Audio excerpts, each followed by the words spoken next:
జిల్లా జిల్లా పోతాం బిడ్డ, గల్లీ గల్లీ తిరుగుతాం, మీరు చేస్తున్నటువంటి అన్యాయాన్ని వివరించి చెప్తామని కూడా ఈ సందర్భంగా ప్రభుత్వాన్ని మేము హెచ్చరిక చేస్తా ఉన్నాం. ఏం తప్పు చేసినాం? ఏం తప్పు చేసిరు కేసీఆర్ గారు? నీళ్ళు ఇవ్వడం ఆయన చేసినటువంటి తప్ప, నిధులు తీసుకురావడం ఆయన చేసినటువంటి తప్ప, కేసీఆర్ కిట్ ఇవ్వడం ఆయన చేసినటువంటి తప్ప, అభివృద్ధి పదంలో తెలంగాణను దేశంలో నంబర్ 1గా నిలబెట్టడం తప్ప ఏం తప్పు? ఎందుకోసం నోటీసులు ఇచ్చిరని ఇవాళ తెలంగాణ జాగృతి తరఫున, యావత్ తెలంగాణ సమాజం తరఫున నేను కాంగ్రెస్ ప్రభుత్వాన్ని ప్రశ్నిస్తా ఉన్నాను. కాళేశ్వరం ప్రాజెక్ట్ అంటే కేవలం 3 బెరాజులేనా? కాళేశ్వరం ప్రాజెక్ట్ అంటే కేవలం 3 బెరాజులే అని చెప్పి మీరు ఒక కాంగ్రెస్ కమిషన్ వేసిండ్రు. అది జ్యుడిషియల్ కమిషన్ కాదు, ఏం కాదు, కేవలం అదొక రాజకీయ కమిషన్, కాంగ్రెస్ కమిషన్. అది 21 పంప్ హౌజ్లు ఉన్నాయి కాళేశ్వరంలో, 15 రిజర్వాయర్లు ఉన్నాయి, 200 కిలోమీటర్ల పైచిల్కు టన్నెల్లు ఉన్నాయి, 1500 కిలోమీటర్ల పైచిల్కు కాలువలు ఉన్నాయి. కాళేశ్వరంలో ఎత్తిపోసిన మట్టితోని దాదాపు 300 పిరమిడ్లు కట్టొచ్చు. కాళేశ్వరంలో వాడినటువంటి స్టీల్తోని ఒక 100 ఐఫిల్ టవర్లు కట్టొచ్చు. కాళేశ్వరంలో పోసినటువంటి కాంక్రీట్ తోని ఒక 50 బుర్జ్ ఖలీఫాలు కట్టొచ్చు. అంత పెద్ద ప్రాజెక్టు కాళేశ్వరం. కాళేశ్వరం ప్రాజెక్టు మొత్తం కంప్లీట్ అయితే 35% తెలంగాణ భూభాగానికి సాగునీరు ఇచ్చేటటువంటి ప్రాజెక్టు కాళేశ్వరం ప్రాజెక్టు. 40 టీఎంసీలతోని శాశ్వతంగా హైదరాబాద్కు మంచినీళ్ళు ఇచ్చేటటువంటి ప్రాజెక్టు కాళేశ్వరం ప్రాజెక్టు. 16 టీఎంసీలతోని మన పరిశ్రమలన్నిటికీ కూడా నీళ్ళు ఇచ్చేటటువంటి ప్రాజెక్టు కాళేశ్వరం ప్రాజెక్టు. ఇన్ని ప్రయోజనాలు ఉన్న ప్రాజెక్టు, ఒక నదిని మొత్తం ఎత్తిపోసినటువంటి ప్రాజెక్టు, ఎక్కడో 90 మీటర్ల అడుగున ఉండే నీళ్లను 630 మీటర్ల పైకి ఎత్తిపోసేటటువంటి project. Multi level lift irrigation scheme, మామూలు multi level lift irrigation scheme కాదు, world's largest multi level lift irrigation scheme. నేను ఇవాళ ఛాలెంజ్ చేస్తా ఉన్నా, కేసీఆర్ కాబట్టి, గట్టి గుండె కాబట్టి, ధైర్యం ఉంది కాబట్టి ఇటువంటి ప్రాజెక్ట్ని ఆయన ఆలోచన చేయగలిగిండు. ఈ కాంగ్రెస్ ప్రభుత్వం కనీసం కల కూడా కనలేదు అటువంటి ప్రాజెక్టు కట్టాలి తెలంగాణకని. ఆయన తెలంగాణ యోధుడు, నీళ్ల కోసం పుట్టినటువంటి ఉద్యమం కాబట్టి గోదావరి నదిలో నీళ్లు మన వాటా మనకు రాకపోతే తెలంగాణ ఎడారిగా మారుతుందనే విషయం కేసీఆర్ గారికి తెలుసు కాబట్టి ఇంత పెద్ద ప్రాజెక్టుకి ఆయన రూపకల్పన చేసిండు. అంతకుముందు రాజశేఖర్ రెడ్డి గారు ప్రాణహిత చేవెళ్ల ప్రాజెక్ట్ అని పెట్టి కేవలం 16 టీఎంసీలు తెలంగాణకు వచ్చేటట్టుగా ప్లాన్ చేస్తే కేసీఆర్ గారు దాన్ని మార్చి 16 టీఎంసీలు నిలవ ఉండడం కాదు, 141 టీఎంసీలు నిలవ ఉండాలే అని రిజర్వాయర్లు 15 రిజర్వాయర్లు కట్టిండ్రు. నా తెలంగాణ రైతు ఎన్నడూ కూడా మొగులకు ముఖం పెట్టి చూడొద్దు, వాన పడ్డా పడకపోయినా తెలంగాణ సస్యశ్యామలంగా ఉండాలని కట్టినటువంటి ప్రాజెక్టు కాళేశ్వరం ప్రాజెక్టు.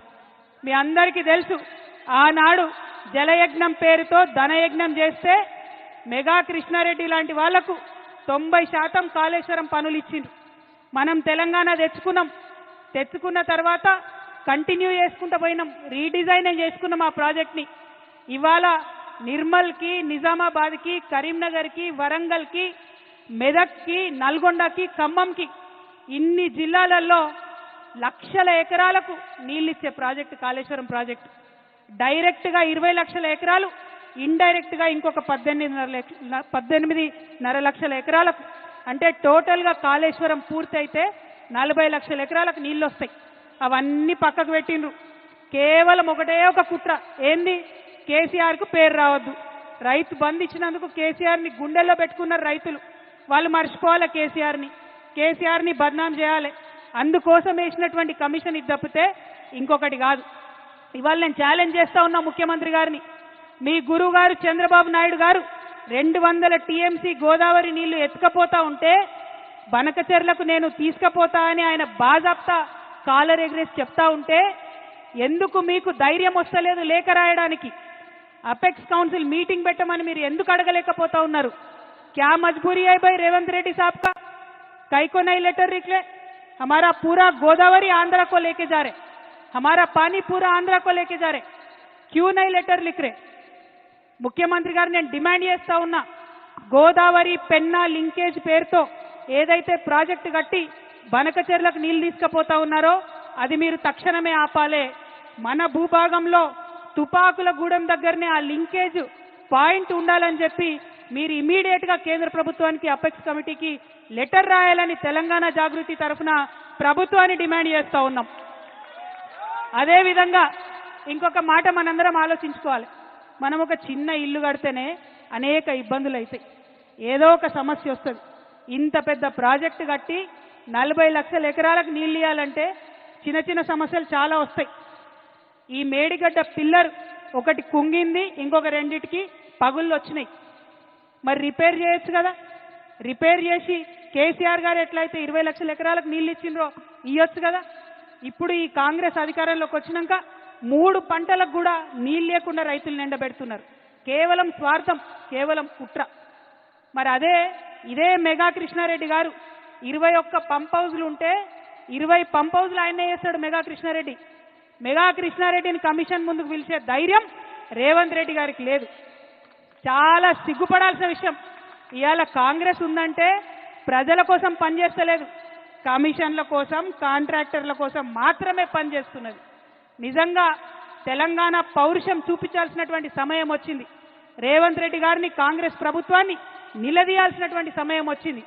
మీరు కేసీఆర్ గారికి నోటీస్ ఇచ్చే ముందు 90% పంప్ హౌజులు కట్టినటువంటి కాంట్రాక్టర్ని ఎందుకు ఇడిచిపెట్టినరో ప్రజలకు చెప్పాల్సినటువంటి అవసరం ఉన్నది. అంటే ఇది కేవలం కుట్ర అన్న విషయం ప్రజలకు అర్థమవుతుందన్న సందర్భాన్ని తెలియజేస్తూ, మరి కాంగ్రెస్ పార్టీ ఇట్లా తెలంగాణకు ద్రోహం చేస్తుంటే బీజేపీ పార్టీ ఏం చేస్తుంది? ఎందుకు ఇప్పుడు వాళ్ళ పరిస్థితి ఏంటిది? చంద్రబాబు నాయుడు మీద ఆధారపడే కేంద్రంలో వాళ్ళు అధికారంలో ఉన్నారు. అందుకని చంద్రబాబు నాయుడు గారు తెలంగాణకు ద్రోహం చేసి జలదోపిడీ చేసుకుంటుంటే కూడా కిషన్ రెడ్డి గారు ఒక్క మాట మాట్లాడరు, బండి సంజయ్ గారు ఒక్క మాట మాట్లాడరు. 8 మంది ఎంపీలను గెలిపించి 8 మంది ఎమ్మెల్యేలను గెలిపిస్తే 8 రూపాయలు కూడా మనకు బడ్జెట్లు ఇవ్వకపోతే మాట్లాడేటటువంటి ధైర్యం లేదు. బీజేపీ పార్టీలో ఒకడు తెలంగాణ బిడ్డ ఈటెల రాజేంద్రన్ ఉన్నాడు, మరి ఆయనన్నా మాట్లాడతాడేమో అని నేను అనుకున్నా. కానీ గోదావరి నీళ్లు అక్రమంగా చంద్రబాబు నాయుడు గారు తరలించకపోతుంటే ఈటెల రాజేంద్రన్న కూడా మాట్లాడలే. అన్నా రాజేంద్రన్న, తెలంగాణ ఆడబిడ్డల తరఫున, తెలంగాణ రైతుల తరఫున, తెలంగాణ జాగృతి తరఫున నేను మిమ్మల్ని రిక్వెస్ట్ చేస్తా ఉన్నా. ఆనాడు ఉద్యమంలో మనం ఏమన్నాం? బీజేపీ నాయకులు పదవుల కోసం పెదవులు మూసుకొని ఉన్నారని చెప్పినాం. ఇవాళ మీరు దయచేసి ఆ అపవాదు తెచ్చుకోకండి. మీరు పార్లమెంటు మెంబర్గా ఉన్నారు, మీరు ప్రధానమంత్రి గారి దగ్గరికి వెళ్ళండి, ఖచ్చితంగా బనకచెర్ల ప్రాజెక్ట్ని ఆపండి. గోదావరి పెన్నా లింకేజ్ మీరు తుపాకులగూడెం దగ్గర నుంచి తెలంగాణ నుండే పెట్టాలనేటటువంటి డిమాండ్ ఈటెల రాజేందర్ గారు ప్రత్యేకంగా బాధ్యత తీసుకోవాలని తెలంగాణ జాగృతి తరఫున నేను డిమాండ్ చేస్తా ఉన్నా. అదేవిధంగా ఇవాళ కాళేశ్వరం ప్రాజెక్టుకి 1,15,000 కోట్ల అనుమతులు ఉన్నాయి. సిడబ్ల్యూసీ నుంచి అన్ని రకాల అనుమతులు ఉన్నాయి, పర్యావరణ అనుమతులు ఉన్నాయి. ఖచ్చితంగా కాళేశ్వరానికి నేషనల్ ప్రాజెక్ట్ స్టేటస్ తీసుకొచ్చేటటువంటి బాధ్యత కూడా ఈటెల రాజేందర్ అన్న తీసుకోవాలని చెప్పే నేను ఈ సందర్భంగా డిమాండ్ చేస్తా ఉన్నా. మరి మీ అందరినీ నేను కోరేది ఒకటే, తెలంగాణ ఉద్యమం పుట్టిందే నీళ్ల కోసం, నిధుల కోసం, నియామకం కోసం. ఇవాళ నీళ్లలో అన్యాయం జరుగుతుంటే చూసుకుంటూ ఊరుకునేదే లేదు. ఒకవేళ మనం డిమాండ్ చేసినట్టు ముఖ్యమంత్రి గారు ఉత్తరం రాయకపోయినా, బీజేపీ పార్టీ వాళ్ళు చర్యలు తీసుకోకపోయినా తెలంగాణ జాగృతిని గల్లీ నుండి ఢిల్లీ దాకా ఉద్యమం చేస్తాం. మన గోదావరి నీటిలో మనకు రావాల్సిన 1000 టీఎంసీలు వచ్చేంత వరకు ఒక్క బొట్టు కూడా బనకచెర్లకు తరలిపోకుండా ఉద్యమాలు చేస్తామని ఈ సందర్భంగా తెలియజేస్తూ, మరి ఇక్కడికి పెద్ద ఎత్తున వచ్చినటువంటి నాయకులకు అందరికి కూడా మనస్ఫూర్తిగా ఉద్యమాభివందనాలు తెలియజేస్తా ఉన్నాను. కేసీఆర్ గారికి నోటీస్ ఇచ్చిరంటే యావత్ తెలంగాణకు నోటీస్ ఇచ్చినట్టే అని భావిస్తూ, మరి కేసీఆర్ గారికి నోటీసులు ఇచ్చి మీరు ఇబ్బంది పెట్టేటటువంటి ప్రయత్నం చేస్తే మేమందరం కూడా ఒక రక్షణ కవచంగా వారి చుట్టూ ఉంటాం. కేసీఆర్ గారి మీద ఈగ వాళ్తే కూడా ఊరుకోమని చెప్పినాం. ఖచ్చితంగా అదే పదునైనటువంటి స్వరం వినిపిస్తామని ఈ సందర్భంగా తెలియజేస్తూ, మరి నీళ్ళిచ్చిన కేసీఆర్కి నోటీసులు ఇవ్వడం అంటే నిజంగా సిగ్గుపడాల్సినటువంటి సందర్భం. మళ్ళొక్కసారి చెప్తా ఉన్నాం, ఖబర్దార్ కాంగ్రెస్ నాయకులారా, ఖబర్దార్ ఖబర్దార్. జై తెలంగాణ, జై కేసీఆర్, జై జాగృతి, జై తెలంగాణ.